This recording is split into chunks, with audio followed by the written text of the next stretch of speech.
If only you killed him. No. I am your father.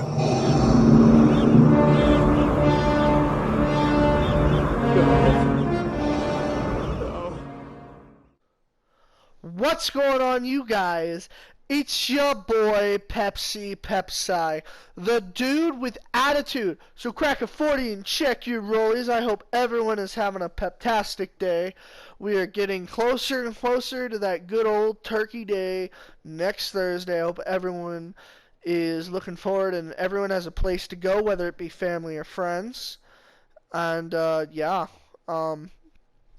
let's jump right into it, though. We're not here to talk about turkeys today. We're not here to talk about stuffing. We're here to talk about a galaxy far, far away. And today we're talking about The Mandalorian. Welcome to the review of Episode 3. So,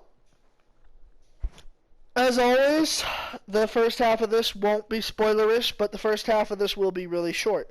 The second half, I'll go more deep into what I liked about this. So, visuals, same as the other ones, if not better. Just spot on, like watching a movie, just condensed. Perfect, loved it, A+. Characters, we got some more character development in this, possibly more than I think we got more character development in this, with just not this character, but other characters, than the last two episodes combined. Now, that's not saying the last two episodes were bad at all, because, as y'all know, I really enjoyed those. But the character development in this was really stepped up, and I really enjoyed it. So, characters still doing great. Story-wise, oh my, I loved the story. But personally, I think this had the best story out of all of them, because this is what it was building up to. And it's going to be interesting to see where they take the story from here. Because now it's, it's not like The Mandalorian's over. There's going to be more episodes. But it's like, when you're watching a series and hey, like the Clone Wars. They had those 3 episodes that were about the Malevolence. That starship, the Malevolence. One was called, something Rise of the Malevolence, and then there were 2 more episodes about it. So it really built up, and then all of a sudden you're like, that was good, what's next? And you got something next. It was a new story. So now I feel like we just finished the story arc that started in the first episode of this, and we're going to move on. But there's one character that we're still going to, both characters really we're going to keep finding out more. Their arcs as characters aren't over. And honestly, the arc overall as a whole isn't over either, because of something that happens at the end, which we'll get to. But story-wise, I thought this was incredible. So that's going to be it for the non-spoiler. I know it was kind of short. But I want to get down to brass tacks and talk to everyone about the stuff that I loved. So I'll give y'all a few minutes to leave. While I'm giving y'all, or a few seconds to leave, about 30 seconds. While I'm doing that, I'd just like to mention that probably my favorite Star Wars series so far is still, I don't know what my favorite to begin with was. I've watched Clone Wars and I've watched Rebels. And I've watched this. If I have to pick what my favorite is, I don't know, because the Clone Wars had a lot of filler. Rebels I've only seen once all the way through, and I enjoyed the heck out of it. So I don't know.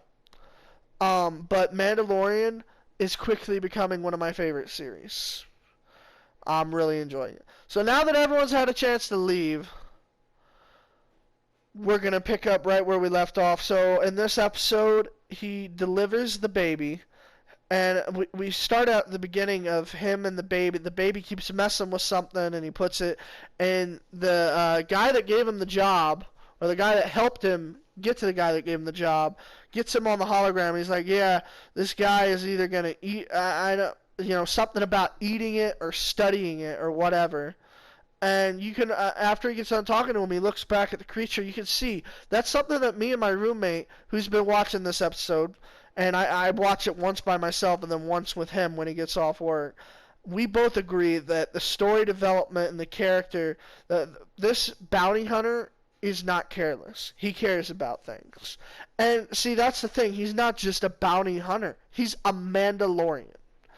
And Mandalorians have a code. You know, he's not Jango Fett. He's not Boba Fett. Those aren't even Mandalorians. He has a heart. And that's what I love so far. And you can see that he hates this. And he takes it and he drops it off to the guys, which apparently it's been confirmed. The main people that wanted Yoda, they are the Empire. They're leftover Imperials. I thought they were just people that had armor and all this and had random guns. And in a way they are, but they're leftover remnants of the Empire apparently. So there you go. And if I'm wrong about that, let me know. But it was talked about in this episode how they were the Empire. So anyway, he takes it and he drops it off. And they immediately take the baby in this back room. And he's watching it the whole time, and then they bring out this canister, which, by the way, this bucket thing is something we saw in Empire Strikes Back. It was a small scene. It was like 1 second. A guy was running with it like a football, and it was something in a hangar. We didn't know what was in that. Well, now we do. Apparently, it's this plating that can be used for armor. So I think that's pretty cool that now we kind of know what that is. And you know how he got like 2 or 3 plates the first episode or second episode or whatever? He got like freaking like 15 plates here. It was crazy. And he ends up taking it, and it's a lot. And the guy reminds him of his code because the Mandalorian asks him, which I'm gonna start calling him Mando because that's what he's referred to. Mando's like, what are you gonna do with it? The guy's like, very uncharacteristic of a bounty hunter. I actually really like this guy. He's a cool villain. He kind of reminds me of Krennic in a lot of ways. And Krennic's one of my favorite underrated or villains, not a hero. But if you don't know who Krennic is, check out Rogue One. It's a heck of a movie. But anyway, so they have that whole thing going on there. And I forgot what I was saying. Flippity-doo. No, like, shit. So he ends up taking the money he takes his reward and leaves. And he goes off and he goes to that place that he went in number 1 or number 2. Maybe both, where all the Mandalorians are down hiding. And that theory about one of them being Boba Fett's kind of shot because there's a bunch of them down there. And we see that because when he takes all this stuff, he explains to the woman, or to the other Mandalorian, I should say, that, hey, I want this to be plated into armor and all this. And then one of them comes in from the back along with a lot of them, and he's saying he's jealous and this and that. Or he's not saying he's jealous, but he's saying you don't need to be freaking doing this for the Empire and this and that. And they almost get into it, but then they talk about how, never has he taken off his helmet and this and that, and they're like, this is the way. We actually get a little bit of culture with the Mandalorians for the first time in a live-action thing. That's what I love about this episode so much, is we're getting more and more Mandalorian. So they end up being okay. She makes the armor. As she's making the armor, we finally get another flashback sequence, and I love it so much. You know why? Because we don't just get a few flash. We actually get some story, and it turns out that the kid that's running with his parents, which is the Mandalorian, obviously, they're running from a super battle droid that's destroying the village. Something we haven't really ever seen in live action. We've seen super battle droids fight Jedi, and we've seen super battle droids fight clones. The only time we've ever seen any kind of droids destroy any villages is in the Clone Wars. And we finally get to see it in a TV show. We finally get to see that the droids aren't just something that's stupid and like so light and so pathetic. You know, because that's what the droids kind of seem like in movies. They don't really seem, they seem dangerous, but they seem stupid dangerous. They seem like there has to be a lot of them for them to make an impact. In this, you got one super battle droid shooting up the place, and it's fucking beautiful. It's so great that they do a callback to there. I love it. So we get a callback to there, and we get a callback to The Empire Strikes Back. Wonderful. So then they put the little kid in there, and then they in this little like bunker, close the doors, and then all of a sudden there's a bang, and then the droid opens it, and he's got his two blasters there, and you get to see the droid in his entirety. It looks so horrific. I love it. I can't get over how much I loved the fact that they showed a freaking battle droid. Oh, that's probably my second favorite thing about this episode. Anyway, then he's got the armor. It's all this silver stuff. Basically got his whole chest, his arms, and everything again. It's beautiful. He ends up heading to the guy that calls him Mando mainly, with all the other bounty hunters, not the Mandalorians, but the other bounty hunters. And he's saying, oh, you got a lot of people around here to hate you and this and that. And he's like, you made me very rich. And then he shows him he's got two of those little metal things that, you know, Mando got too. So, and then he puts them back. So just remember that. And he offers him, you know, he's saying, man, you need to go check out these baths and everything like that. Nope, he just asks him for another job and all that. And then he leaves. And he gets on a ship and he's about to leave, but then he looks at that little trinket that Baby Yoda was playing with. I'm going to start calling him Baby Yoda. That he was playing with. And he takes off a ship. He heads back, boys, and he infiltrates the place. Or not really infiltrates, but he stealths the place out in a way. He's like half stealthy and half loud. And basically he ends up making his way in there, and we get to see his gun. We get to see him be a badass. And he goes in there, he finds the baby, and there's this guy who's saying, I'm the reason it's still alive, please don't kill me. So one of the guys had a heart.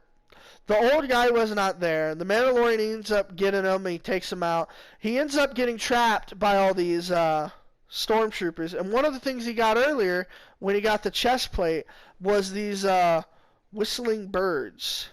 He uses that, and like it reminds me of Iron Man whenever in the first Iron Man when he's at war, and he pops those things out of his shoulder blades. They're like these mini missiles or mini bullets, and they shoot everyone. Like they lock on and go shoot everyone. That's what these whistling birds do.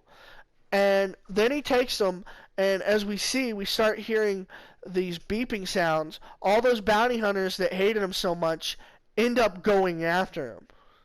Like, they straight up just go after him. And they stop him on his way out with the main guy. I can't remember his name, but y'all know who I'm talking about. I'm going to have to remember it. I don't want to call him the black guy, but he is the black guy. I don't know. I'll just call him, I don't know, the head job giver. But he quickly, like, it's so tense. And then he flips, and then he hides, and he gets on this little speeder, and he's shooting everybody, and he's trying to get away and all that good stuff. And it looks like he isn't, and then he pulls out his big gun. And he starts disintegrating the other ones. A fucking badass gun. And it looks like he may not make it. And then out of nowhere, one of my favorite scenes in Star Wars, probably my top 5 favorite scenes in Star Wars, and that includes the movies and everything else.